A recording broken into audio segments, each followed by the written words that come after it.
fish. Look, he's pooping. You would too if somebody stuck a hook in your face.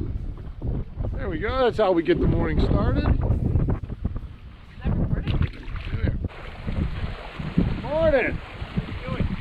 Nothing yet. Well, there's a lot of fish right here. Well, you ain't kidding. And that's what happened the other day. There was a ton of fish, but they weren't biting. Sorry, I did catch a sunfish, and I just missed one right there. But All right, well, hey, they're good eating. they are Hey, good. try to get my boat in the video today, okay? Now you guys are famous or infamous, either one. They can go either way. Where are you going? Right here? Yeah, I made a half a drift inside in that 17, but this northwest is pushing me too far in, so I came back up and slid over.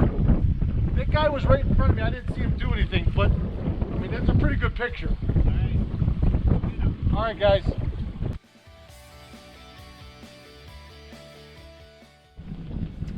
Oh.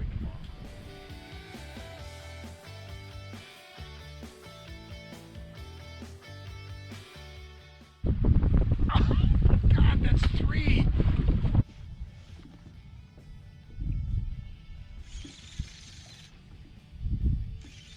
For me? Big one.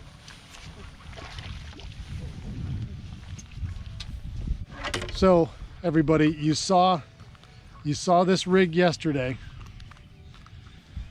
You saw this this Mark Zona cruncher, and I'm fishing it in the gravel in 4 foot of water. And look who ate it. He's not supposed to eat it. He's not supposed to be here necessarily. A lot of walleyes live in shallow water nowadays. Isn't he pretty? Look at how the light shines through his fin right there. He's got the little white tip. Nothing is ever any one thing all the time, ever. My daughter and I on her birthday this morning are talking about life and things, and you get the little bit more introspective as you get older, and we're right in the middle of talking about her dad, and that big walleye bites and says to us from beyond that that's her dad saying hello. We were just talking about him, and then we had something happen that made us remember, that made her remember and say, huh, maybe you really are here.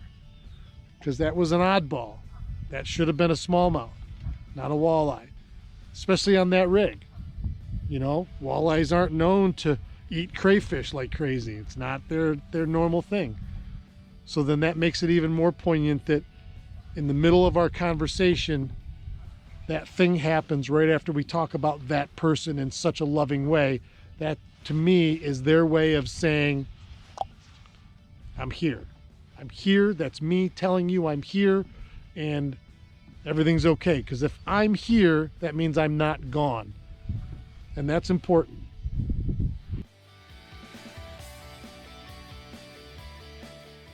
Each other. Whoa. Go underneath them, scoop them. Yep, perfect. Well, maybe not perfect. It is perfect. He's in the net, so it doesn't matter. So we just slid over a little bit, and you can see I'm very quickly, this is only day 2 of fishing this rig, and I am very quickly enjoying it. Pretty little smallmouth. Which is tough. La la la la la. I like the markings on his side of his gill plate right there. And every one of them is a little different. This one's pretty dark. They all have their own look to them.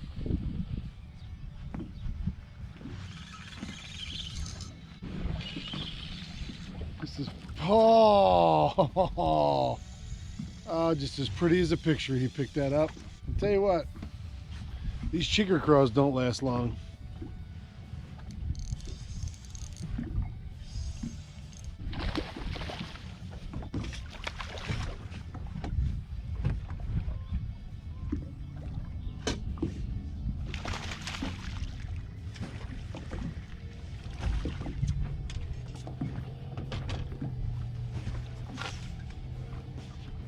Look at this giant. Look at that giant. right there.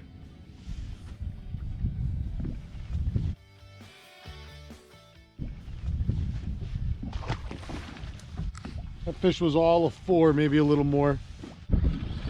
Oh!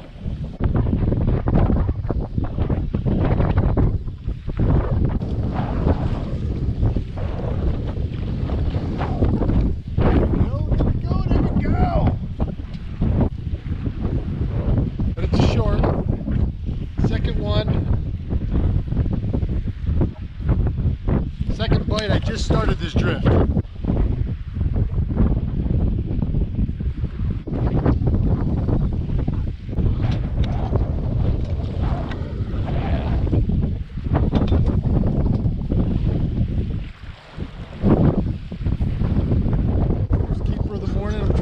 Shine on them. Looks like a pretty thin spawned out female right there. She's just getting the feedback put back on. There she goes. This is just a little hand painted deal. Sharpie marker. Kind of a sand pikey tiger. Kind of a sand pike pattern. You know, sandpike's been popular out here, and I don't even know what a sandpike is. That's just what everybody used to call tan and brown. There's jigs and then jig and wraps, and everything's got a sandpike color. Saw that line jump. Saw that line jump. I knew he was right there.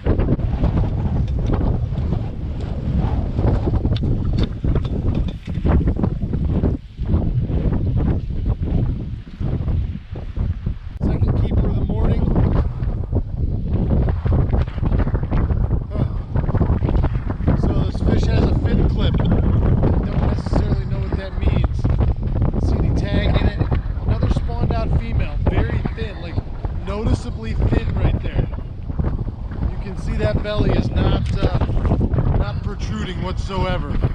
So I'm fishing downwind of the boat, obviously, but on the same hand, I am kind of off to the side, just because I'm alone and there's nobody else in the boat, and I don't typically like drifting broadside in the trough if I don't have to. So my boat control is straight downwind, bags out the back. Because it's just me in the boat fishing. I can do whatever I want. So I tend to cast quartering off, like at my 10 or 2. And that way, especially my 10, because I'm right-handed, so my natural hook set sweep is this way. And if I don't have anybody else in the boat, I cast it at about a 45, and then I work it back to me. And I don't make real long bomb casts with these, because you lose control if you're too far out. The blade bait, you can bomb cast it because you can always feel the vibration transmit up the line. And as long as you've got enough rod to stick those fish at the farthest end of your cast, you can jump it as far as you want. But with the jig and wraps, I don't do that. I seem to lose control a little bit. You don't have that real good bottom contact, and that fish right there. So now, but when I throw it 45 with the wind coming this way, that line bellies like this. And now, if you're used to doing it, it's pretty effective because you can use that bow as a strike indicator. And that's exactly what I did right there. So I run high vis green line. I also run white when we have to, just because it's a way smoother ride, drifting straight down, bow down. You're not getting pitchforked all over the place. Thank you.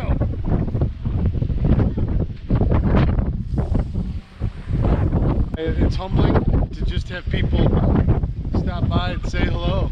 You know, are you kind? People smiling and waving and just doing their thing, man. I love the vibe we've created around everything. I love the people who are enjoying themselves and getting out and going fishing.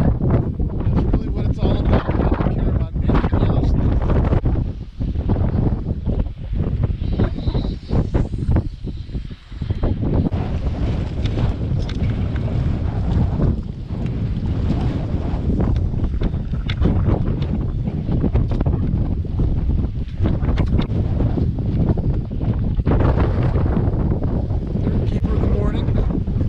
just 15 and a quarter. First fish I've seen this season, I think this is due, and I'm not a biologist. First one I've seen with any of the boats on. And I'm pretty sure that that is water temperature related. Switched over to that bigger moonshine and a holographic perch pattern.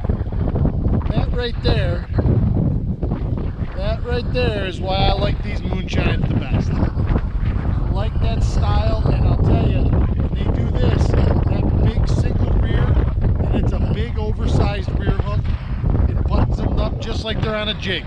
And there's no better fish fighting tool than a single hook. A well-placed single hook, you could have 3 sets of treble hooks on something. It's not as good.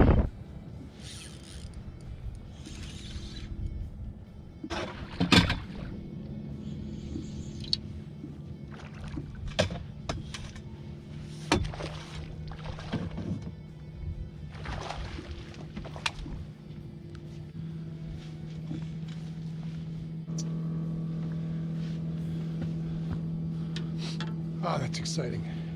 That's how you start the day. You start the day with a chunker on the cruncher. Beautiful way to start the day.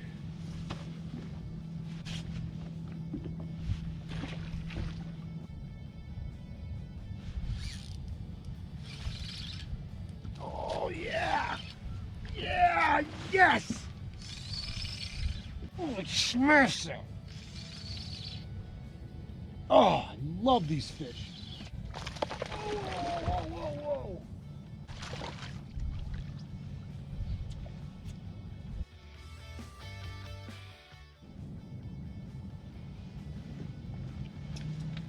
Oh my God, is that exciting. So those power bait chigger craw, I mean, they're so soft like supple. And oh, what a fish. Got a big old mark on him right there. I don't know necessarily what that is. Just annihilated it. I switched because that chigger craw, you're getting one fish per bait, and it's just destroying it. So I switched this over to a net bait packer craw. The chigger craw was a matte green pumpkin, green metallic flake. So I switched this over to a black and blue flake. First cast, just smacked it. God, that's fun. This is my first cast with my new Douglas rods, X Matrix. This is the 683 Extra Fast. This rod is been designed specifically, you can use it for anything, I guess, but it's been designed specifically to throw a blade bait. You notice instantly is the weight of it. It is so incredibly light, and just how fast it is. And I mean fast by responsive. And I can feel, so when Mike Urema from I1 Baits was telling me about this rod, I just did what he told me about. And when he said it, not that I didn't believe him, but I've never felt a tool. This is a tool. I've never felt a tool that was that precise. I can feel my blade flip over. Like I just flipped it over on the bottom. So it was laying there like this, and you could feel it go thunk one time. My line control is better because I don't have to move the rod as far to get the rod to load, to get it to pull the line, to get it to move the blade bait. I'm moving my rod tip a third of what I was with any of my other rods. I've been a fishing guide my whole adult life. So everything I've always had has been client grade. And for me, client grade is what you don't mind, having broken on any given day. And you could go to the tackle shop in the afternoon and buy another one, and you expect your gear to be beaten and abused and mangled when you're fishing with clients. I have never owned high-end fishing gear that was just mine. And any of the rods that I currently have, besides this new Douglas, they're okay, but nothing is, they're $50, $60 rods. I have an American Rodsmith that I used to sell at my tackle shop, and it's for at the time it was state of the art. Now, if you put it side by side with like this rod, this Douglas, that American Rodsmith was like a club. It's in the boat. I caught fish on it yesterday. It's a good rod, don't get me wrong. But like, the reason I said about this one is so you can, it's so responsive that I can do anything with it. And I'm assuming, now I'm fishing a blade, I'm assuming that when that was my first one and I wasn't paying attention because I was talking. I'm assuming when you put a jigging wrap on here that you're gonna be able to make it dance. Because I don't do a lot of double and triple moves with the blade, but now I can. If you watch Craig Sleeman's video that he did with Douglas, and he was fishing a different rod. They filmed a video last fall. This rod's brand new. It's not even in their catalog. And he was fishing a 7.2 or a 7.4. You watch him, he's doing one of these. Almost every one of his uplifts is a multiple move, and I see why now, because this tip is so fast. I boogered it. It's so fast and so responsive that you can do it. So I'm super excited too for fishing a jigging wrap on this rod, because you're just gonna make it dance with very minimal movement of the rod.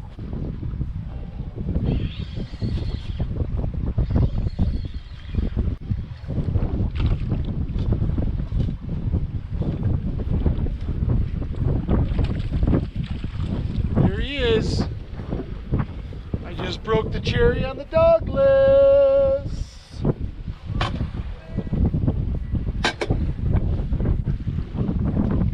He's a keeper. Now, he's right in the top lip. Wasn't super aggressive. I felt him right there, and the instant that it transmitted, I stuck him. I1 blade bait, sandpike. Love these fish.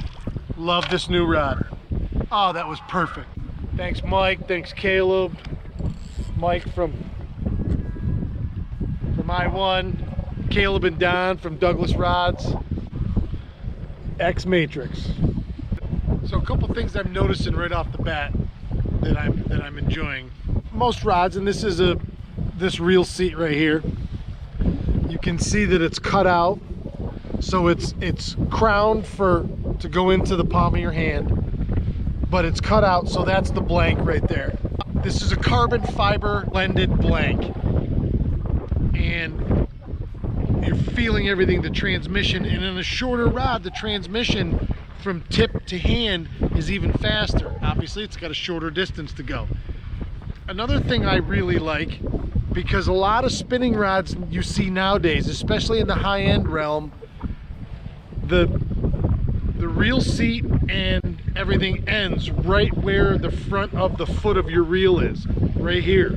And it'll be a little knob, this has got a full grip in front, which is where I hold my rod when I'm jigging. When I'm jigging jigging wraps, when I'm snap jigging plastics, bucktails, when I'm fishing my blade, I'm in front of the reel because it's even faster. the farther you move your hand, so there's 3 fingers, 2 fingers, 1 finger, all the way back, the slower your rod becomes. I don't care what action it is. The farther back you hold it, the slower it is. The reverse is true. And so when you want that immediate ability to be instantaneous, when you feel that tick to come up and grab them, most rods anymore, and this is a high-end EVA foam that transmits vibration. Cork does not. Cork deadens vibration, and it's hard to maintain, whether it be cleanliness for appearance or whether it be, you know, pieces of it chunking out, whatever. This EVA foam, so you have a full grown man hand size grip in front of the reel, which to me is critical. I wouldn't fish this rod without it, because I'm never like this. Never. Even when I'm cranking something. If I'm cranking and I'm expecting big bites, like let's say a spinner bite or a bladed jig, if I'm expecting those big freight train bites, just because I'll be not paying attention sometimes, I'll go 1 behind and I'll keep 3 in front, and at least that way I don't worry about it getting yanked out of my hand. Stranger things have happened. So the fact that it has that foregrip, full-size foregrip in front of the reel foot, that's huge to me, because I don't want my hand right directly on the blank. It's small, it's uncomfortable, and they've got a rear hook keeper. So on some of my rods, the hook keeper's either right here or right here. And if they don't have that full grip, then your thumb or your finger are rubbing on that hook keeper all day, and that's no bueno. I don't care for that one bit. So these are the things that you would expect, I think, in an extremely well-designed high-end rod. But as I'm fishing it for the first time, and as I'm fishing a high-end rod for the first time, I'm noticing all these little things that go, ah, okay, I see what they were doing here. I see why they did that. I see the point. So it's exciting to work this through its paces. Oh, mother! Hey, turn. What are you doing, bub?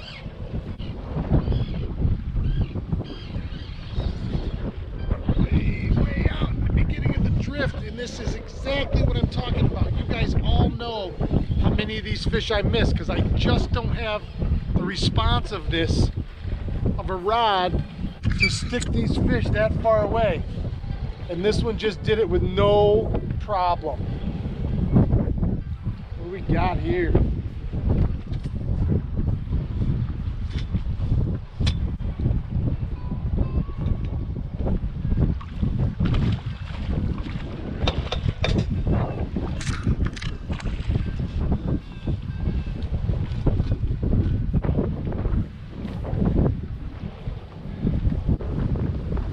Keeper number 2 of the morning. There you go, baby. Suffix 832 braid. I'm running 12-pound right now. Seaguar yellow label. It's a little stiffer. I could go a little heavier. I don't have a terrible problem with blades bungling when they fall over. So I don't go. I know a lot of guys will go heavier, 15 all the way to 20 sometimes. But man, this Ferrari likes to run, let me tell you. X Matrix, Douglas rods, 832 extra fast, baby. Getting it done.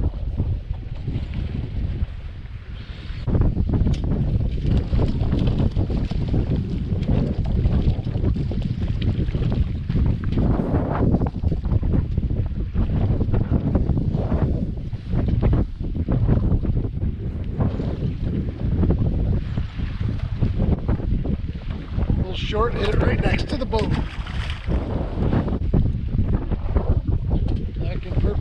run. These low light conditions. Start the morning. Had to go through Pulaski yesterday. We stopped at All Season Sports. And thankfully I only walked out with a small bag. I stopped in because Jimmy's usually got a really good selection of jig and rapalas, and he did, just not the color, the one particular color I was looking for. What are you gonna do? And he had a really nice selection of moonshines, which you guys know are one of my favorites. I picked this color up. I don't know what the company calls it, but that chartreuse and purple glow is pretty hot little color. I had a swim bait that same color this spring that was really good. That new Salmo.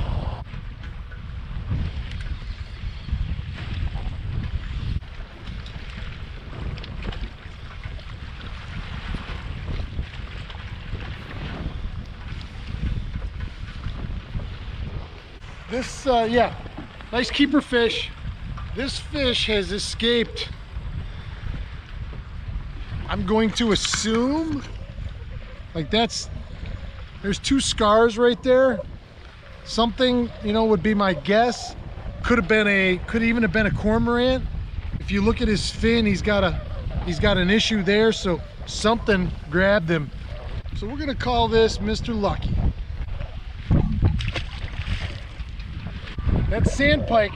As always, thanks everybody for watching. And even when you have a slower day than normal, you got no choice. Keep your tip.